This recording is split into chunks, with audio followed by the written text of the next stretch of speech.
meeting to order.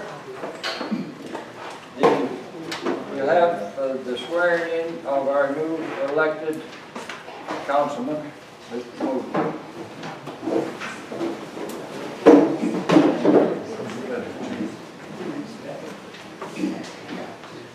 Camera angles just right. Mr. Barrick, I'm going to read the oath of office and then you can say I do. So raise your right hand. I, Moody Barrick, do solemnly affirm that I will truly perform the duties of council member of the city of Sky Valley and that I will support and defend the charter thereof as well as the Constitution and laws of the state of Georgia and of the United States of America. I do. Congratulations, Barrick.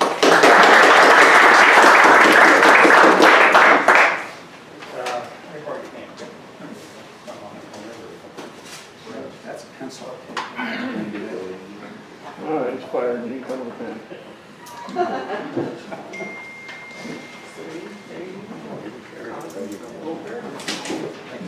Big spoon.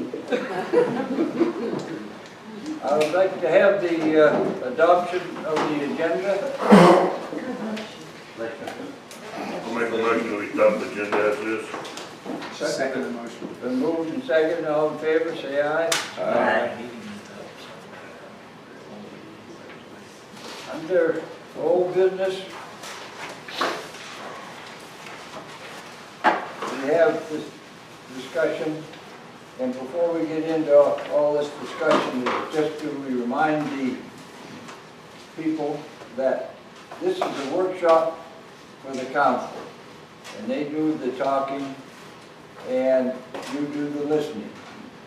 After we get through with each item, then I'll ask if anyone has any questions on what we just discussed.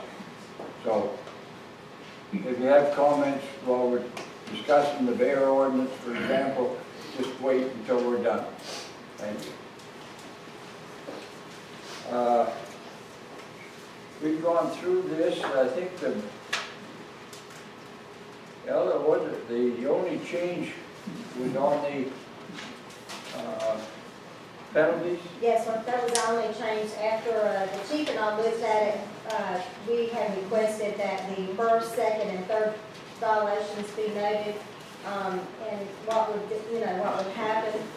On the first one, it would be a verbal warning and possible removal of items deemed to be in violation. The second violation would be a written citation and warning that if preventive measures were not implemented. And on the third and subsequent violations, offenders will be required to install wildlife-resistant container. And also, too, I want it to be noted that any violations of this ordinance are subject to a $1,000 fine, up to a $1,000 fine. Now, the reason for this ordinance is the fact that we have to have an ordinance in order to get the assistance of the state to help us out with any bear problems that we have had or will have. And so, have you all looked at this? If you have any questions, I would like to hear about it now. I've got one little question on the definitions of approved wildlife-resistant container. It says the container and lid must be constructed of metal or the equivalent. Almost everybody that I see puts out plastic containers. Is that considered the equivalent of a metal container? Or exactly what is the equivalent of a metal container? And Doug? That's a good question. I don't know. We can. I mean, do we intend for people to not use plastic containers anymore, or? No, they can still continue to use the plastic. I think this more is in reference to the dumpsters that we currently have out. And as an update to that, we have two that we've already completed. We put the metal lids on them. I think I had sent you all information where we had done this on one of them already. So I think that would be more or less to what this is referring to, because it does latch with the dumpsters. Well, it just says that all domestic and commercial shall be put in a wildlife Right. resistant. And what we can do is just take the residential part off and just make it commercial, because they are the ones that we need to make sure. It's gonna be difficult to have all the residential customers have metal Yeah, containers. That's not that's- feasible. That won't work. They do have those, when we went up to Highlands to that Bear Wise community meeting, Right. they have those totes that, with the two wheels on the back. Those are made out of plastic, but they're constructed to be a bear-proof type Yeah, they have a situation. latch on them. They're pricey, Yes. but, you know, if that's what you gotta get. And Reeves does sell those, so. Reeves does? Okay. I think if you look on the internet, there's ways that a lot of the existing containers can be bear-proof by installing straps that lock together. And I think the folks out in Colorado who are testing of these things for their bear certifications actually put them in a fenced area where they have a couple of test bears, and the bears sniff the garbage inside, and if they can't get into it within an hour, then they consider it bear-proof. And, They have a saying out west, a fed bear is a dead bear. yeah, that's yeah, kinda and that's true around here too. Yeah. So this ordinance is for the protection of bears. We have ample food here in the this time of the spring, summer, and going into the fall. So we've got the nuisance bears out, and if we can, you know, do our due diligence and not have trash sitting out overnight that gets scattered and gets into, that'll go a long way towards being able to put your trash can out in the morning and have it picked up right back in. It'll be a problem. Yeah, a lot of the problems that I see are like the weekenders who put their trash out on Sunday night, it's out there all night. Yeah. Or people that don't get up early and put it out the night before. It does tend to attract not only bears, but raccoon, possum. But also the no bird feeding between April and November. I don't expect that we'll be able to enforce that, and I know most of my neighbors really like to feed their birds, and I don't expect they'll quit. Well, the reason why that is put in there is because when you start looking at the Bear Wise communities, this is the part that they really enforce. And also too, DNR. Oh, yeah. This is the part that DNR wanted us to include in it to continue with their efforts, you know, with our bear population. Yeah, I And think this is the bird one feeding attracts bears more than garbage. Right, it does, and this is the one thing that they asked that we include with the ordinance.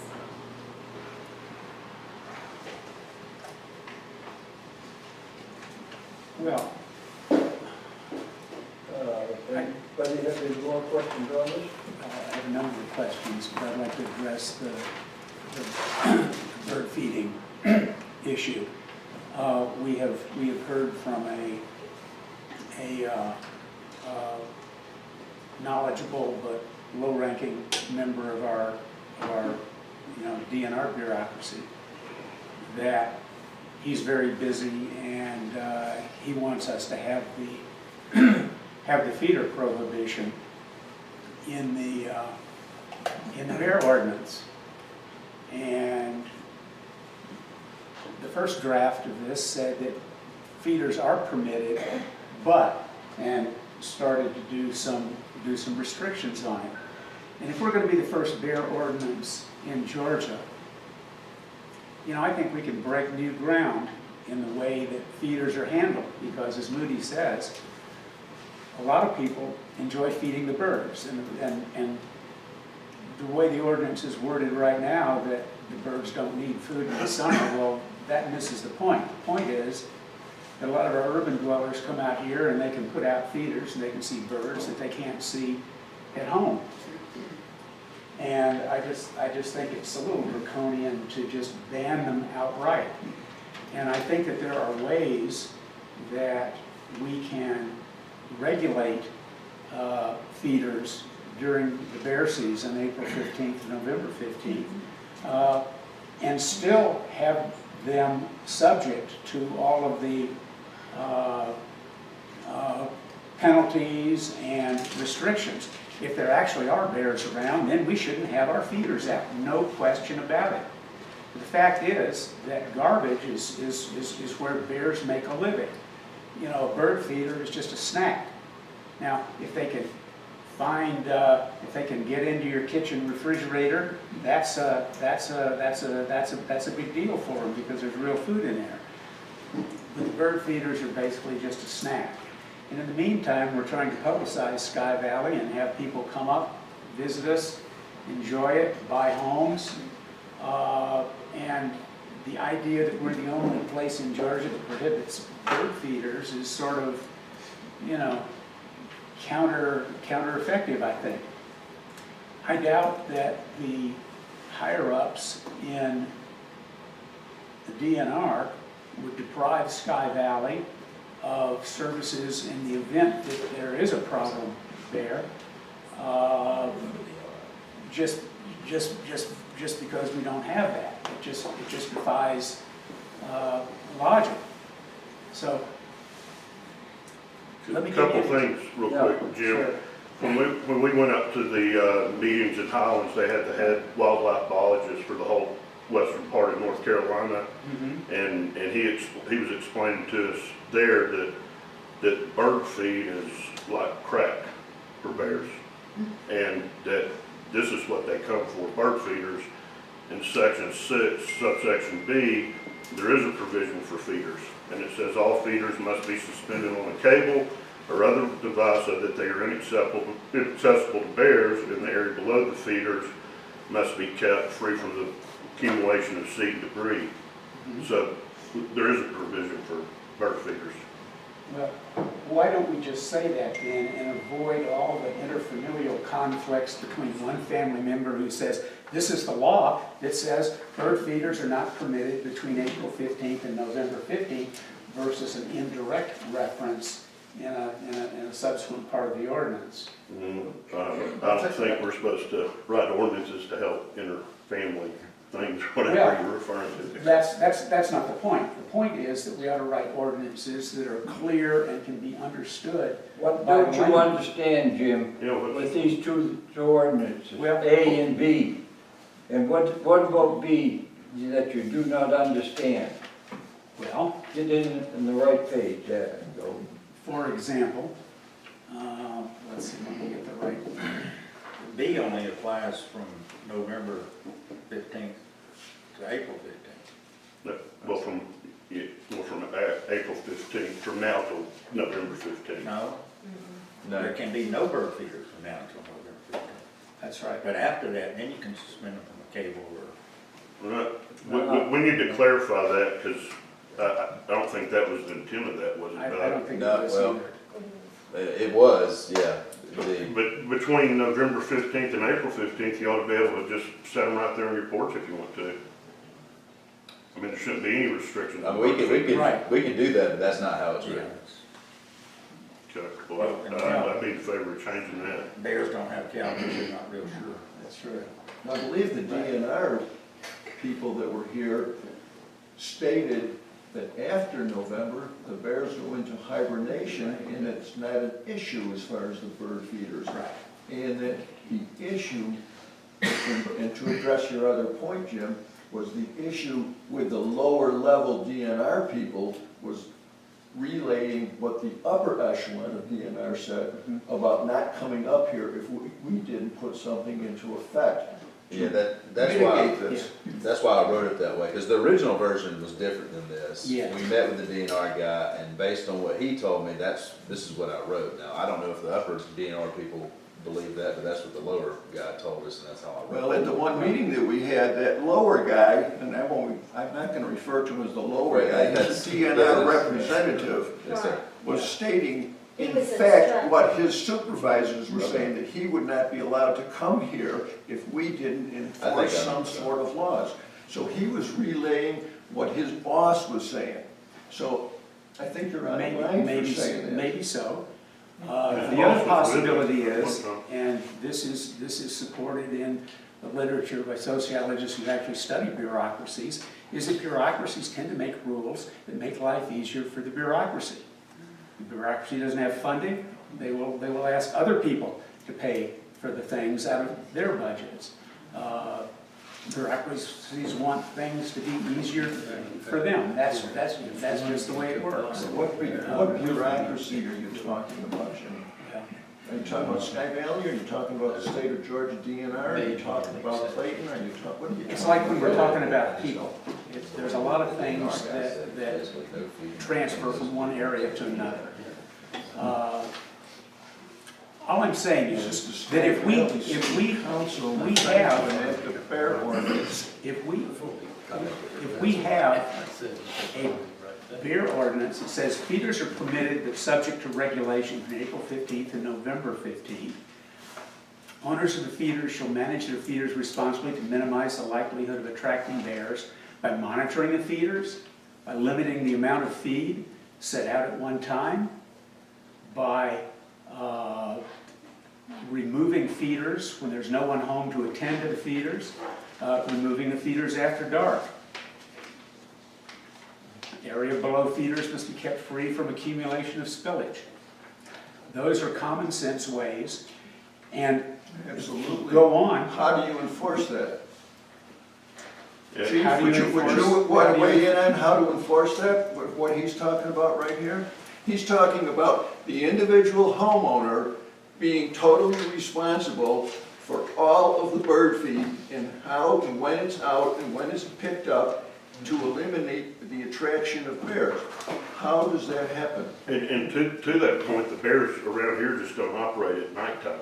That's true. That's true.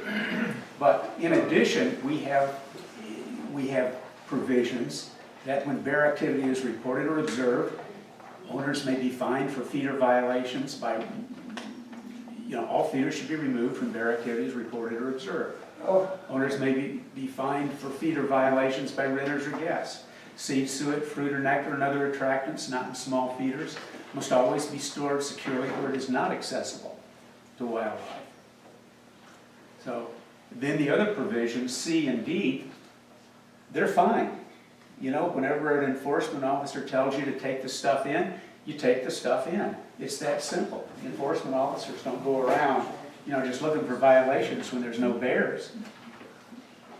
Why do we have to do a draconian ordinance? Well, let's use less inflammable adjectives. We're talking about, let's make it simple. What's draconian about if bears are attracted to bird feeders and the bears' activity, their season is April 15th to November 15th, what is draconian about saying we shouldn't put them out there? And I'm not saying that should be the Right. end-all be-all. I'm just saying that, let's start at that point and figure out where we're gonna go that would be a happy medium for everybody, addressing your Right. point that people from the inner city or the cities, the urban areas, come out here and wanna see birds and wanna enjoy the bird feeders. Well, We're starting at one point and we're trying to get to a point that's gonna fill everybody's needs. And when you start talking about this is a draconian it's, situation, I think you're taking it way to the extreme and it's not the way that we should be addressing it. let's look at the overall experience. Now, for the last 2 years, I will be the first to say we had a bear problem. We had 2 years of thick acorn crops. Acorns were all over your driveway, crunch, crunch, as opposed to this last year.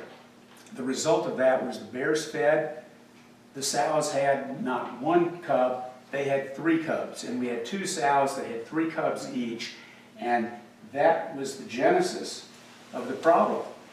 For the previous 5 or 6 years, I've been dying to see a bear. Everybody in Sky Valley but me had seen a bear. I wanted to see a bear. Well, all of a sudden, I got my wish. Put more bird The point feeders is, out the point is that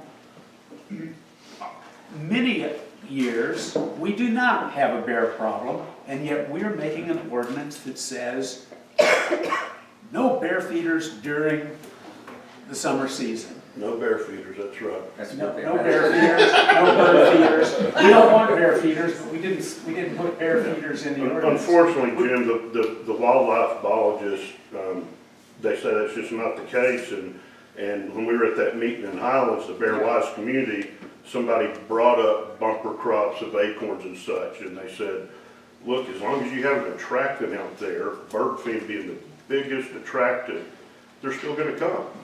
It Yeah. just doesn't have a bearing on it, so. Well, I think That you're right. we're going by what the Georgia DNR recommended, which is, you know, Well, what we have written up I here. think it's always worthwhile to listen to experts.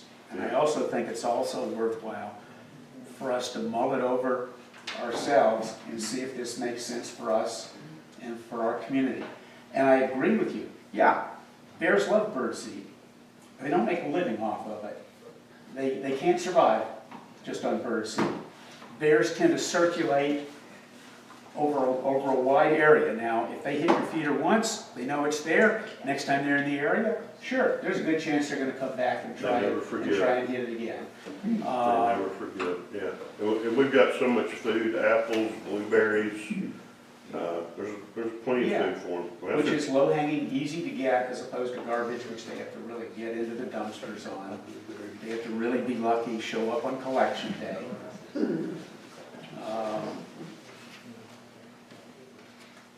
I don't know, I think the DNR rep that was here the last time, I don't recall that expert saying anything about the bears being lucky on collection day on garbage.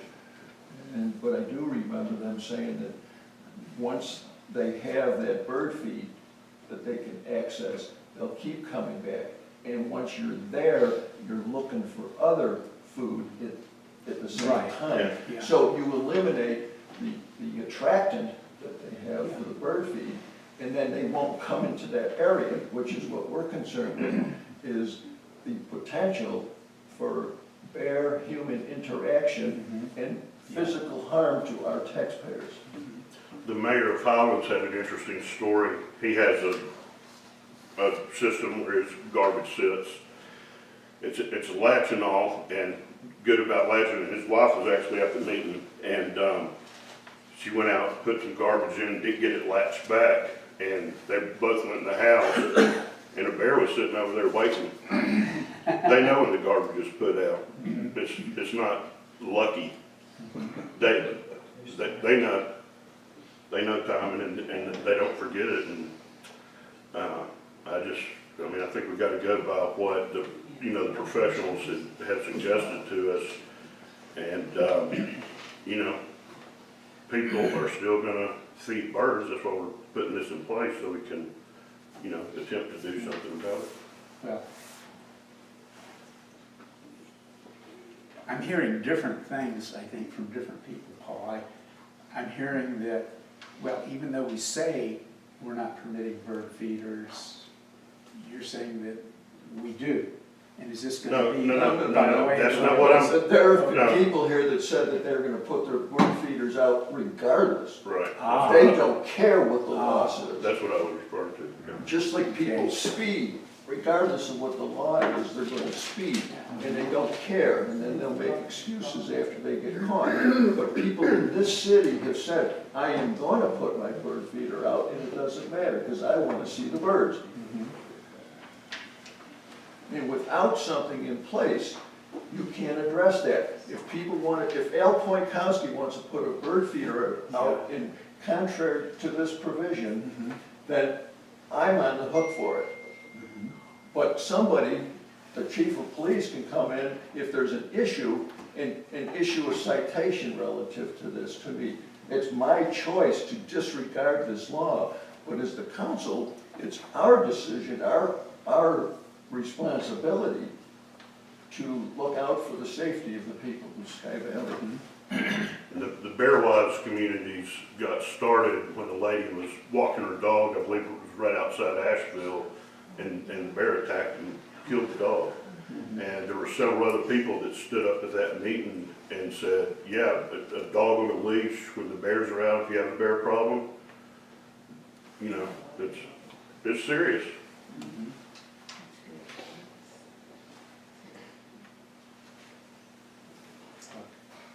Let me ask another question. But Jim, you're gonna, well, go ahead. On collection day, when the garbage is set out, does that garbage also have to be in the bear-proof container? Or is this a change from the way it's done now, where people simply set out the garbage bag on top of the, you know, their garbage container, or if they don't have them, they just set it out by the road? You know what time, Jim, that they are told to put out the garbage? 6 a.m. before 8 p.m., not before No, no. 6. At 6 No, a.m. It's 8 p.m. Right before 8 a.m., 8 I'm sorry. You put your garbage out at 8 a.m., the garbage truck is on the road and going around picking everything up. Yeah. And they do put them on top, and they put them up there, and sometimes the crows get in them Yep. and so forth. Most Which is of the then. issues happen, if I'm not mistaken, with the people who put their garbage out the night before, as Moody mentioned, the people come out for the weekend and leave things out on Sunday night. Yep. And don't come back until the next Friday and leave their stuff outside as it is anyway. That's what If you the put bigger your issue is. garbage out on the day of pickup in a plastic bag, you're in violation of this ordinance. I don't guess we're gonna go write tickets for those people, but your plastic bag, I don't think would be considered a wildlife-approved container. If, when they're picking up the garbage, and they go by a place that the garbage is screwed all over, you know that they've left it out there the night before. Right. They take a picture of that, they give it to Ella. She informs them that this is a no, I mean, and we've talked about having an ordinance whereby we can fine these people for it. But right now, all we're doing is notify them, and if it's a rental place, then we go to the owner, and he's supposed to notify them on that. So that's one thing that we're doing and taking care of the garbage that is driven across to put out on the sign. So a lot of this is educational, not only to us, but to the whole valley. And we're just going to have to work with this. Bob Dillman, please don't misunderstand me. I think that this ordinance is a step forward over what we have now, which is virtually nothing. I mean, I was told when I ran for council, whatever you do, don't talk about garbage. We've been arguing about garbage for years and years and years, and it's always going to be a bone of contention. And here we have actually a pretty good garbage ordinance. My concern is just with some of the details and some of the clarity that's involved here. This, I think, we've got to start with something. Right. And in time, we can change it, just like any ordinance or anything. And we have to go along with a base. And this is our base. And we can work on that later. It shouldn't be trying to tear it apart right now with one particular thing or something. What is in this now is a good start. And it's a start that we'll know next week whether we accept this or not. But it's, in my opinion, this is a good start for Sky Valley. As far as this ordinance is concerned, it's a start to allow the state to come in and help us if we do have a bear problem. And you get get your wish sometime, and you wished you hadn't wished for a lot of bears, because sometimes, due to circumstances that no one knows, they say a bear is, well, a black bear doesn't bother you too much, they'll go away. But if you're out walking, and there's a bear over there in this guy's yard, and you're standing, but behind you, there's two cubs. No, Yep. you don't get between mom and bear and their cubs, and you don't know where the cubs are. So all bear are dangerous, and if you see them, just don't go up and try to pat them. Under section 1 definitions, there's, what Moody brought up, the sentence that says, both the container and lid must be constructed of metal or equivalent. In my opinion, that sentence either needs to be rewritten or taken out, because there's bear-proof containers that are not constructed of all metal. Yeah. And we need to give the property owners some, How about both the container and the lid must be constructed of bear-proof materials? And that's vague enough that you could determine at the time if there's a problem. well, yeah, and, I mean, we need something in there that would allow the property owner to go to Reeves and buy what they have there if the property owner was having an issue with their current setup. Okay. What language would y'all like to see in there? I think of the wildlife resistant containers approved by the city, that last sentence.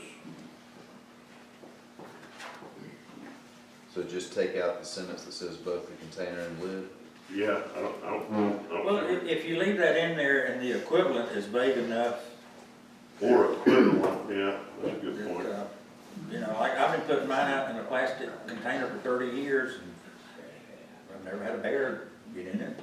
Had that one. I consider that the equivalent of a lightweight metal container. Mhm. Colorado certainly approves plastic Yeah. containers that can't be opened by bears. They do, you know. Can't be ripped up, can't be bitten and pulled apart. So, you know, maybe it's okay just like it is. And then if you have a problem, first violation, verbal warning, and at that time, the property owner could discuss with Vaughn or whoever it is responding to it, what the appropriate next step would be.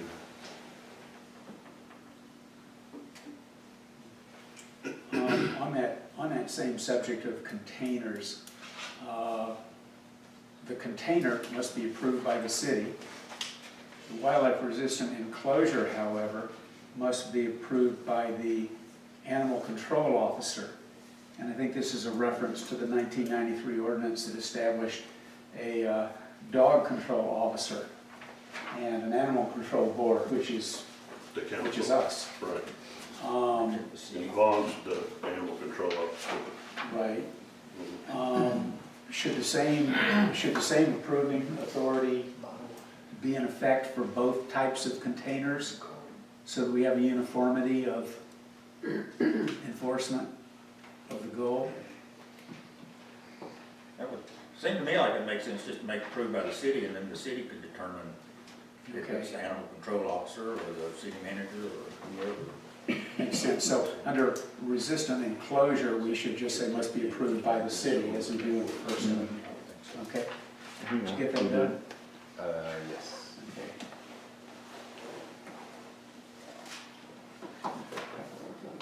Chief, do you see any problem with that? Well, do you, when you ask, in reference to what you're just speaking of, approved by the city council or city manager? Because are you gonna want to have to come into session every time someone brings in a can, or are you gonna give her the authority to do it? No, we mean So I would be specific on what you mean by that. Yeah, good the point. city manager shall appoint.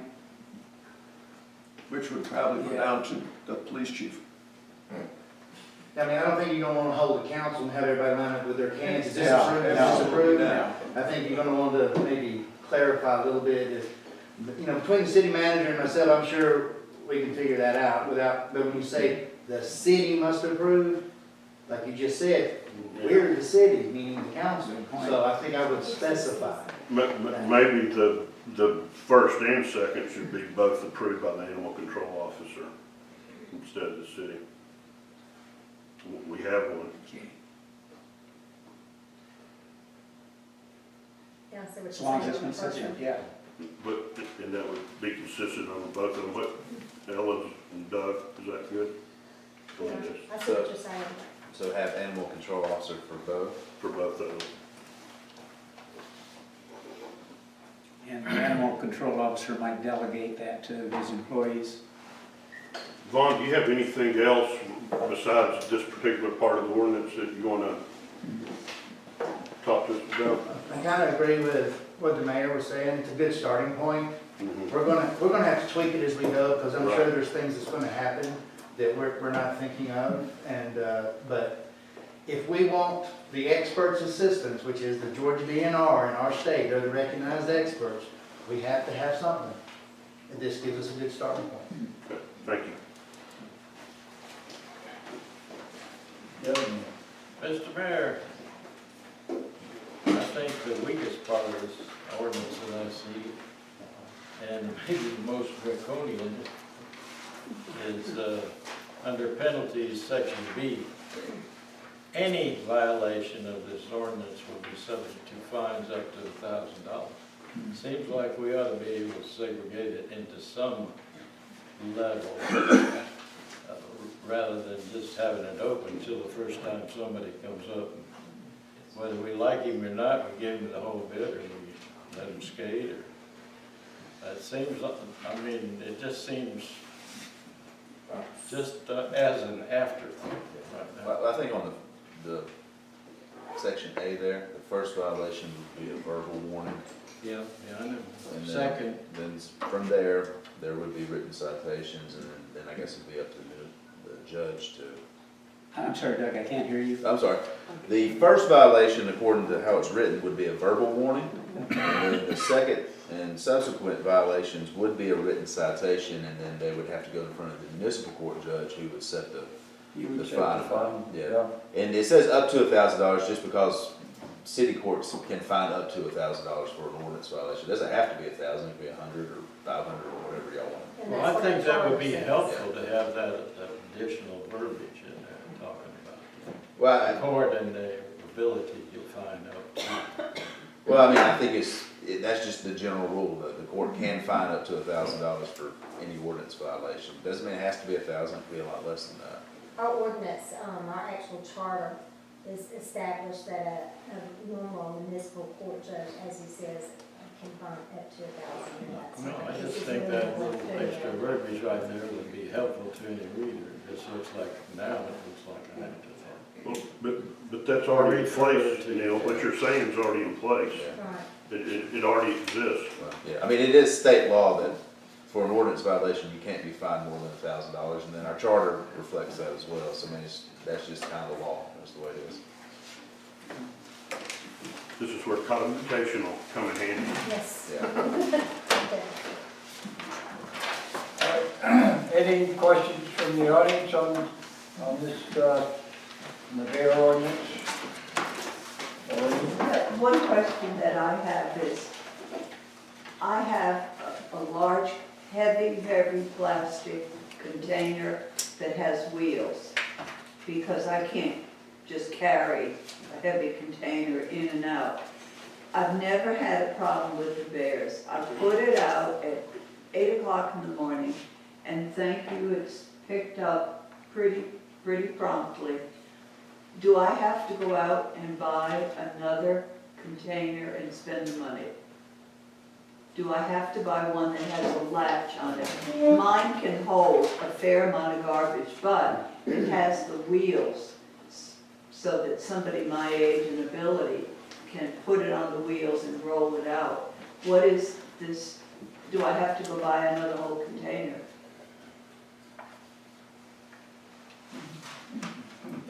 Good question. My initial thought would be no. That's it. That, for lack of a better term, you're grandfathered in. If next Monday a bear gets into your container, I'll be creates aggrieved. an issue, then this could take place with this, well, not next Monday, because Well, that'd be too late, if but I- after this ordinance or any ordinance is in effect, then if that fails, then we would be looking at it with the animal control officer in determining whether or not this was, we needed to now enforce the new ordinance. But as long as there isn't, because your first violation is like, hey, do something different. okay, because I comply with the bird feeding situation. I do not have, I also have a cat that goes out on the deck. So for that reason, I'm not attracting birds. I don't want the cat to get the birds, which has happened, and I've taken them out of his mouth. If I have a problem, I would be at Reeves. But my question is, this container that you're discussing, does it have wheels on it? Yes. It does. Okay, if I have a problem, and I have not had a problem in 30 years, because that's how long I've been putting out my garbage. If I have a problem, I'll be at Reeves the next day. I would definitely comply, but right now, everything works for me, and I have a large container. And sometimes, if I have guests, I have a substantial amount of garbage. It all goes into this container. That's my issue, thank you. And also, the thing with, if I'm reading this right, there's issues with bird feeders, and that's probably a bigger issue than the container. The DNR people that were here last year said that if you enact this ordinance, that eventually the attractant for the bears with birdseed will not be there, and they'll go someplace else. And so then you might be able to relax this down the road. And then, so it'd be like, if, did you read it, remember it that way, Paul? That where they said that, it's kind of like if you're hungry and you want to go get something to eat, and you go to a restaurant and it's closed, and then you go there the next day and it's closed, and it's closed the next day. You don't go there anymore, you go to another restaurant. And it's the same with the bears, is that eventually they won't be in the area. So if you don't want bears around your house, don't put bird feeders out. Eventually, they will not be there anymore because there's nothing to attract them to that particular location. So the idea would be that if you could, at that point, allow for a difference, a change in the wording on this, maybe make it a little bit different. I think what we're looking at is we are looking at the experts, and I think a lot of this, most of this stuff comes from Colorado, where they have a bigger problem with the grizzlies, who are very aggressive as far as humans are concerned.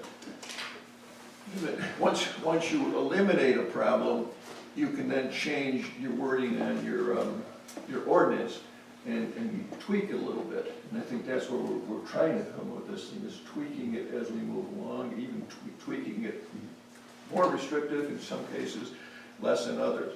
So, but it's a start. It's a start to make sure that your DNR will come if we have a problem. With this ordinance that you're putting in effect, are you not starving the bears?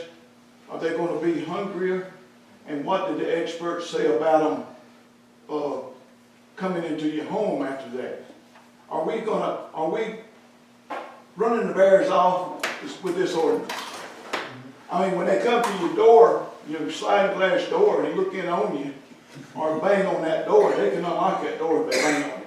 Right. But are we starving the bears? What the DNR people said is that by putting out feeders and not having, especially if you're leaving garbage outside, you're attracting the bears. And that, in fact, there's plenty of food here. And so with the feeders and garbage, it's easy food for them. It's easy pickings. And without that, without the human side of things, the bears will go into their native habitat and look for the food, of which there is plenty of it. And so we're not starving the bears. We're just making them go someplace where they should be going.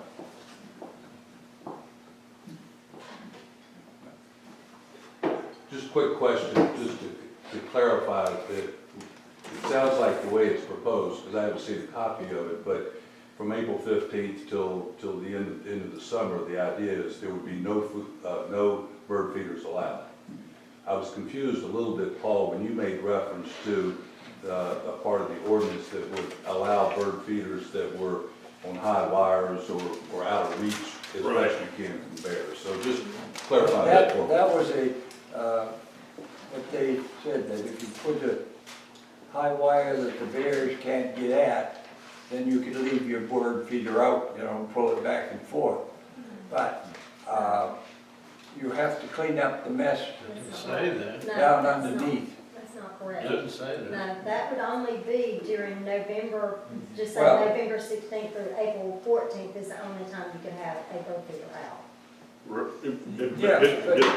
During that time period, why does this number B under section 6 I don't see why it has to be suspended on a cable between November and April. No, it doesn't. When we were discussing this in February, it was written that during the summer you could have feeders, and it was more detailed. It had to be so many feet off the ground between trees so far apart, and we got that idea out of a ordinance. I can't remember where it was, Doug. It was somewhere up in Colorado. Yeah. Oh, yeah, We had, this was changed based on the DNR recommendations. Yeah, so right. Because what I had originally would allow you to have bird feeders out, but he didn't like that, so. That was their point, is that you eliminate that source of food and they'll go out into the forest looking for their natural food. So B is really unnecessary. Instead of having a, Well, yeah, I mean, I think we could take B out of the ordinance. Well, I mean, I mean, A addresses no bird feeders permitted, and then between November and April, bird feeders are permitted. I don't have a problem with that, but the DNR guy, I think, recommended having B. Well, when I was talking to Ryan Watts and talking to him about where he lives, I mean, that, he doesn't do this. Yeah. Yeah. Y'all tell me what to do. I mean, I changed that, because that was not in the original, I don't think. I changed it because of the DNR guy, so. Right, well, we wanted to get the dates from him when bird feeders were not gonna be in effect, but, it's my opinion that B should be removed altogether. I certainly support that, Paul, because I do too. I think section B is just absurd. I mean, I've actually managed bird feeding systems on suspended cables. And the problem is you have to go put the bird feed in, and if the bear can't get to it, then maybe you can't get to it without some sort of a pulley system or a ladder or step stools. so it has to be a pulley system. Yeah, and up here, if people have, big tall decks, there's no place to put a cable unless they put posts up on the corners of their deck and then string it across, and, it's crazy. There just aren't good opportunities because we're in the mountains and it's slow. Yeah, I'd be in favor of removing B and maybe and Jim and Neil are as well. All me in my ear. We've had a few people that have done that off their decks, like Jim was saying, with a cable system, where they roll it in, put their feet in it, and they roll it back out. The bear will climb that tree or climb your deck, break it, when it falls. So it's not perfect either. Just like the Yeah. squirrels So in we've actually seen that, and we've dealt with that a couple of times. And they're smart, they figure it out. I just want you to know that, yes, some people have tried that already. Well, then I think probably we should eliminate B, because all this,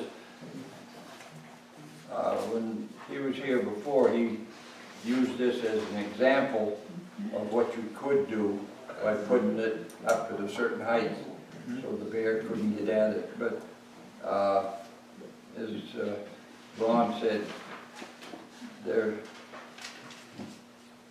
smarter than humans sometimes, so if we removed item B out of this section 6. All right, I'll do that. I sort of think you might be able to hang hummingbird feeders from eaves, if your eaves are high enough that the bear can't stand up on his paws and reach it. Don't you have to feed them, fill them? You do have to fill them, so use a step stool. Same. Yeah. All right, let's carry on to the,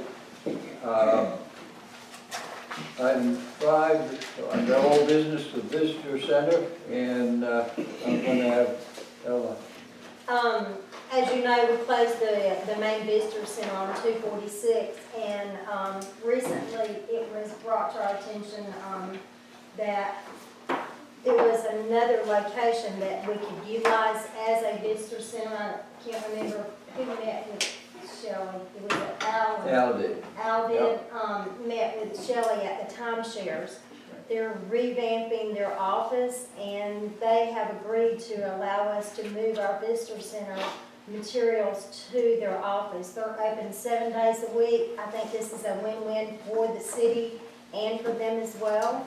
I have sort of drawn up a little sign, it's not complete, that we're going to put up near the old visitor center. And we also will be putting up a new sign at timeshares. She's in the process of revamping her sign as well. So we will make an addition to when it's her hanging sign, so we will have something on her hanging sign as well. And like I said, I think this is a win-win situation. I'd like to commend Al for addressing this, because I think this is really gonna help. She has in fact ordered additional material for the visitor center. She's going to have 2 different kiosks that will have information about Sky Valley and the surrounding areas. The other thing that happened with this is that Howard Becker was the president of the club, was invited to a meeting with Timeshare and with me and Paul and with Shelley, and that if people come into the Timeshare / visitor center, they're also going to promote the Turn as a place to get something to eat, and the shop, as that Howard had recommended, if people wanted to buy a shirt or something along those lines, saying that they were in Sky Valley. And what got me about this was the visitor center on 246, there's good and bad. When you can get somebody driving into the Bald Mountain and making that right turn onto Sky Valley Way, and you're driving down Sky Valley Way, you've got the wow factor. This is gorgeous.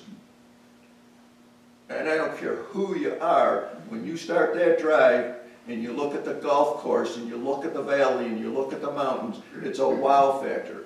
We didn't have that on 246. It was very easy for people to just keep on headed toward Highlands.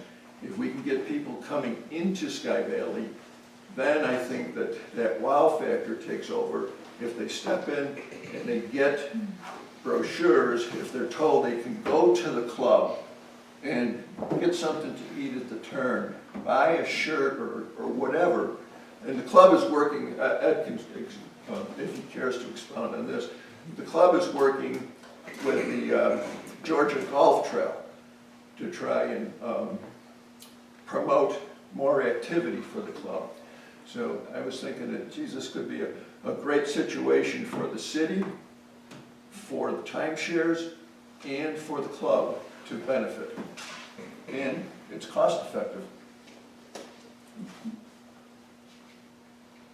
The only thing I would add to what Paul Al was mentioning there is this Georgia Trail is kind of interesting, I think, because we're now on a map that shows about 15 golf courses in Georgia. Sky Valley will be one of them, so it's another way of reaching out to those people that have never heard of Sky Valley. It's a pretty impressive package that was proposed to the club, and the club's taken advantage of. And I think it's got a tremendous amount of potential as far as the club itself and Sky Valley. And I thought it would be the timeshare and the club and the proximity and getting somebody coming down that Sky Valley Way. That's a big selling point for everybody. Yeah, we talked about printing out that map you're referring to, getting some bigger prints of it, framing it, putting one in City Hall and having one in the Visitor Center. I mean, that really needs to be promoted because it's putting us on the map literally with that. And that's what we're trying to do. You know, we're still a hidden little place up here, The visitor center is now the timeshare office? That's what we're proposing. Oh, To okay. put it in the timeshare office. Shelley Brown, who's the manager of timeshare, has agreed that they have the space and that because they have personnel already there 7 days a week, that their personnel would be there. We don't have a a visitor center now. No. And we got the approval to put a nice size sign out there. That'll be on the uphill side of where their existing timeshare sign is. It'll say, Sky Valley's Visitor Center. And that sign that Ella has, which says Sky Valley, Georgia, Georgia's highest and coolest city, Visitor Center next right will need to be, we haven't exactly sized it yet, but something we need to talk about. But then, nice size, lit up at night.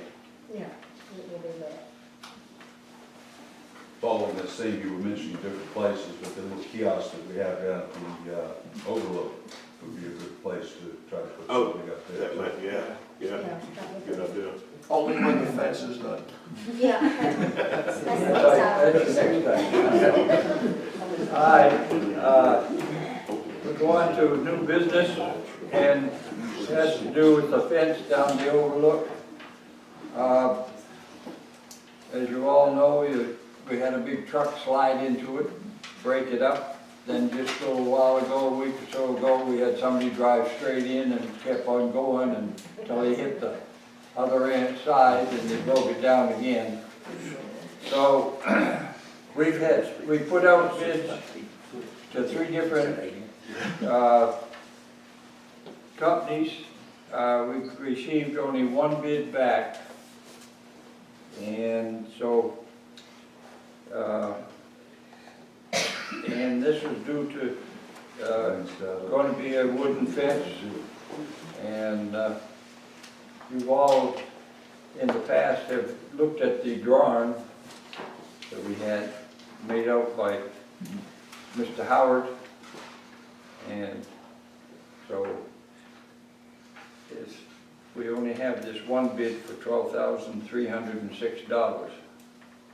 Now, we also have a few, we got some insurance on the first accident, so just cut this down a little bit.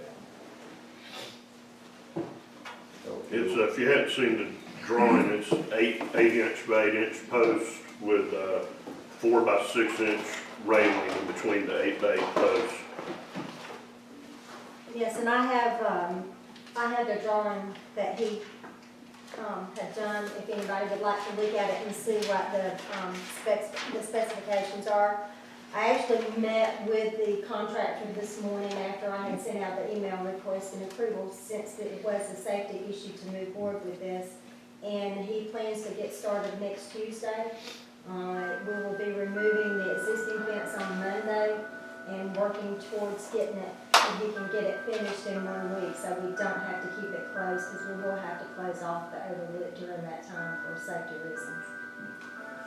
We did an email vote to get moving forward in this, and so we'll ratify that vote in next Tuesday's meeting.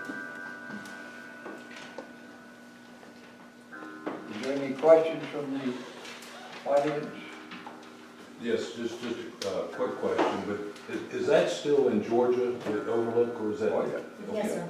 But I guess the state came out and redid the fenders there. They did, yes, sir. After it got hit, they said they've been looking at it, and they came out and put additional guardrails up that were much needed. Yeah. What is the fence going to be built for? I mean, what are we doing? But Because we have a contract. No, I mean, Yeah. what I'm saying is the fence going to keep people from falling down the mountain, or is it to keep people, what's it for? What was the exactly? fence there for in the beginning?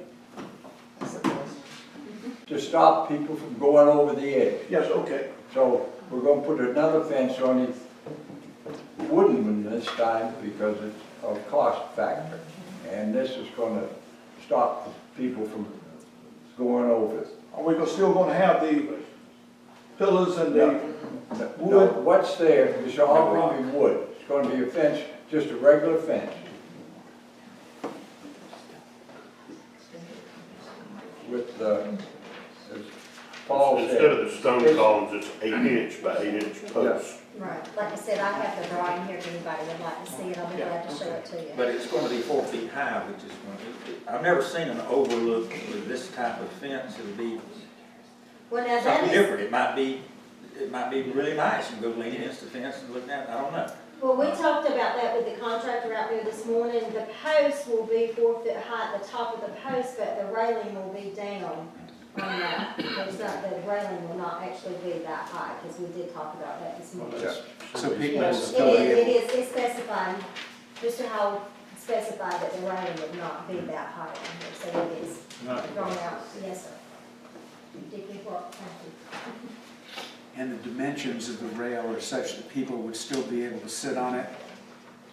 Yes, sir. I know it's a sturdy rail, so we're not gonna, Yeah, they're We're gonna not be, gonna get 10 people on it everything will and break be it. notched, and also it will have bolts on it, so we'll actually have the bolts that will keep the structure safe, because the 8x8 post, let's see, I think it's 8x8 post, that will be used, yes, sir. yeah, yeah. And the other actual railing is 4x6s. Still pretty sturdy. Yes, sir. very sturdy. Hey, Chief, If it falls down, sure. in your opinion, No, it's the contractor's fault. would it be advantageous to have do not sit on fence signs? Given the fact that so many people, given the fact that so many, oh, I understand the enforcement end of it. Given the fact that so many people have fallen off the Grand Canyon and been killed for stupid things, is it advantageous for the city to protect itself by having some sign up there saying, don't stand on the fence, don't sit on it, don't go on the other side of the fence and take selfies, stupid? Absolutely. And we're in such a litigious time, yes. I mean, you have to assume that there will be some person fall, climbing and get hurt and then want to sue the city. So you would want at least the sign, but it's like a no trespassing sign. It's more of a suggestion, but it's there for your protection for the ensuing result, which would be the lawsuit coming through. But I would ask Mr. Kidd what he thinks. I think legally, yes. You at least would want it there to protect from liability. What do you think, Doug? Is that a good idea, or? Yeah, I'll put something together Okay. and send it to you. What do you feel okay, Jim? Yeah. You gonna make Isn't it track from that, but let's face it, we've got the Sky Valley overlook looking at Dillard. But we need to be concerned about Sky Valley and our responsibility, our legal responsibility should somebody get hurt. Or even say, don't run into the fence because there's a big drop if your car goes. Well, our company insurance, yeah, our city insurance covers that. Yes, sir. That is Yes. insured, yes, sir. Does Sky Valley own that land of the property? No, we did not.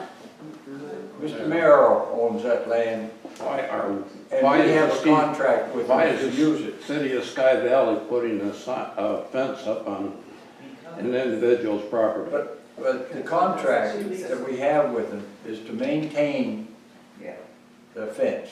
Okay. And so, we've had 2 accidents, so now, and this is how we're maintaining. We've sent the drawing to Mr. Merrill. He's approved it, said it looks good. So he approves us putting the wooden fence up. And the contract the city also has with Mr. Merrill with the Mud Creek Falls, that the city leases that for $1 a year. We have to maintain it. It's part of the lease agreement for both locations. Thank you.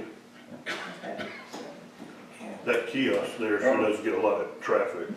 It does. That's a great place to put that map and, I think the overlook is a fun thing that people can do when they come up to the mountains, that puts them in a good mood by the time they get to Sky Valley. And for years and years and years, we've seen, the kids stop and the adults stop and everybody sits on the fence and they enjoy the quiet mountains and the view. And I think this is really cool. And that's just part of the experience of coming to Sky Valley. And that's why I would be interested in making that overlook as nice as we can. I understand there's financial limitations on what you might want to do right now. I would much prefer to have, the old stonework that we've had in the past that we're all fond of. It's easy to sit on, easy to stand on, the kids love it. But, maybe this will be fine. Okay, let's get on with item 7, the police vehicle.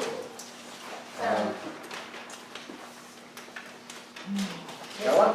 Okay, as you all should know by now, Vaughn is actually fully staffed. We have 2 new police officers. We will hopefully introduce them to you if you've not met them. I hope to have them at the meeting next Tuesday to introduce them to the public. We are in need of getting another vehicle since our little Subarus will be fully staffed and each officer is assigned a vehicle. So we started looking at vehicles. I believe the chief and Bob went and looked firsthand to see what would be feasible for us.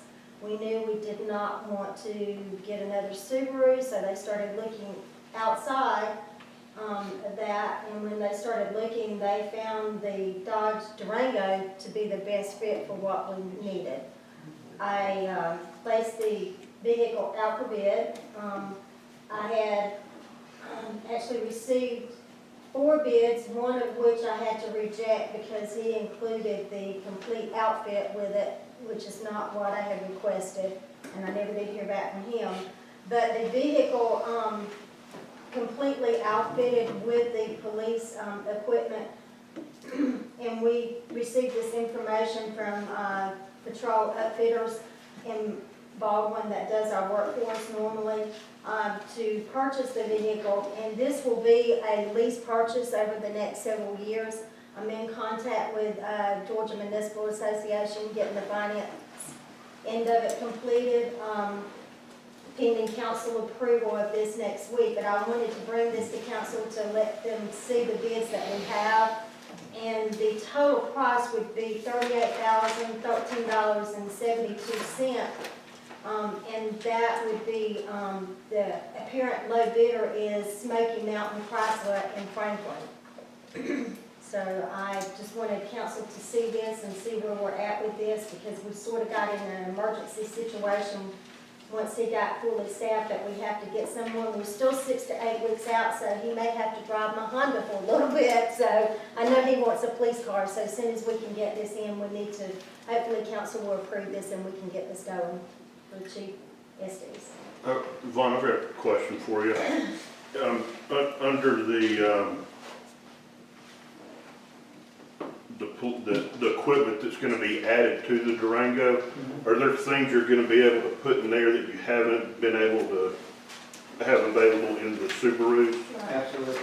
What are some of those things? All of our police equipment. All? Pretty much. As you know now, if I was to arrest Mr. Chitwood, I have to wait about an hour for a county unit to get here to transport him, because we don't have cages in our cars because they don't make them for those cars. We don't have a way to store our rifles and our shotguns in our vehicles because they don't fit in the cars. There's not enough room in there. So whenever we were having our bear and hog problems, we were having to ride around with a rifle or a shotgun laying in the seat.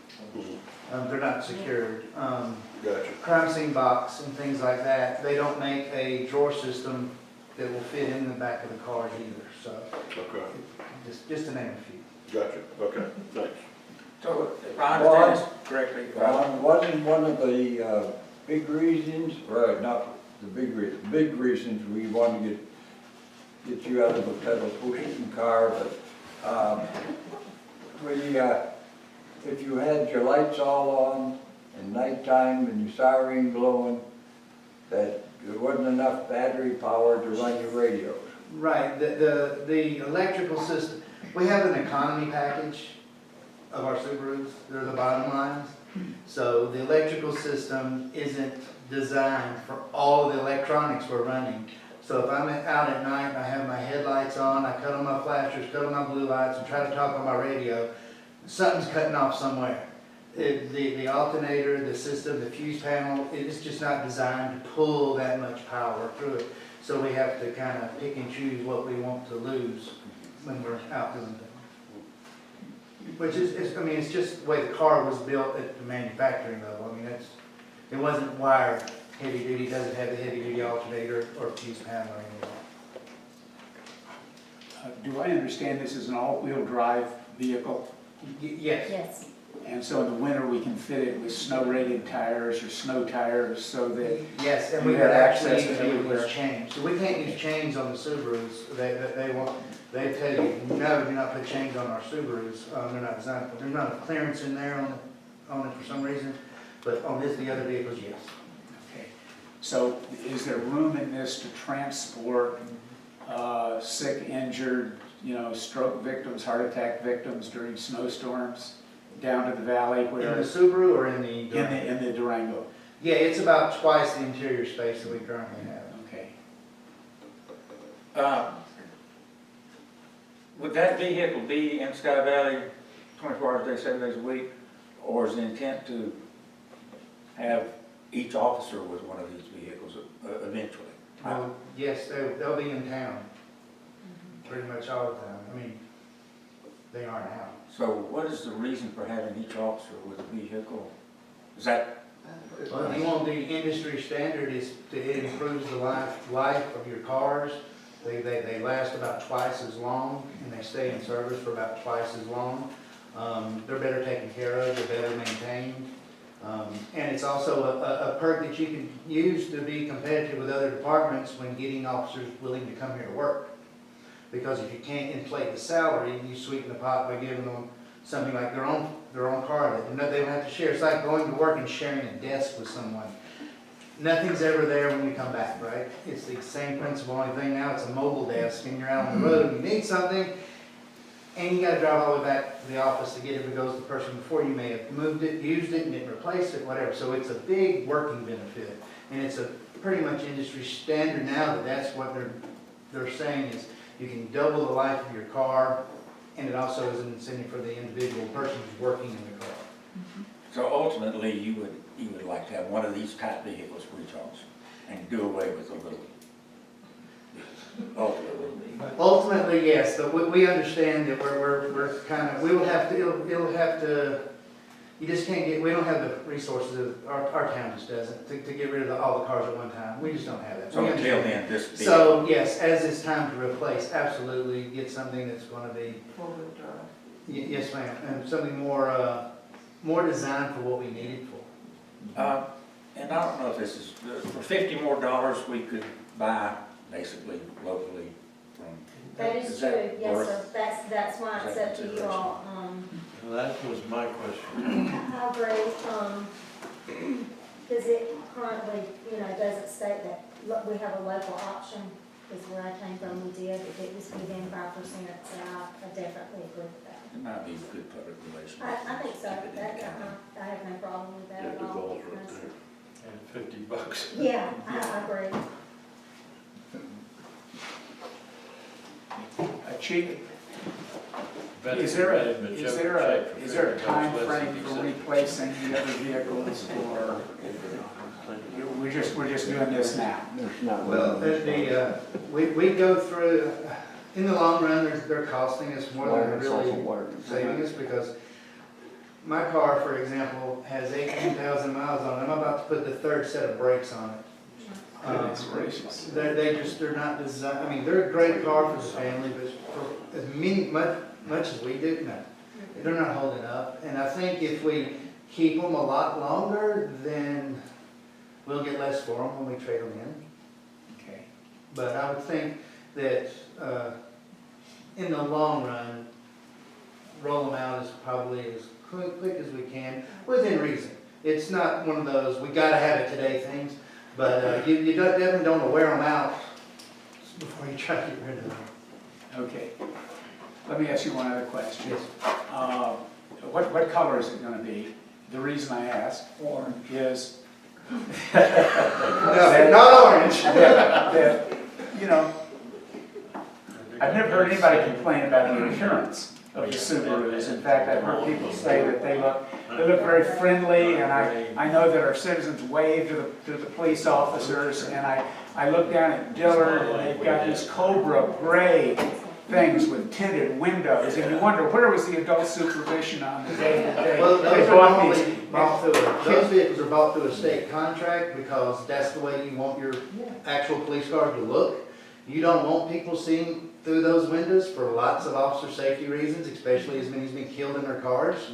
So you want your cars to look like that. And the black on black are significantly cheaper.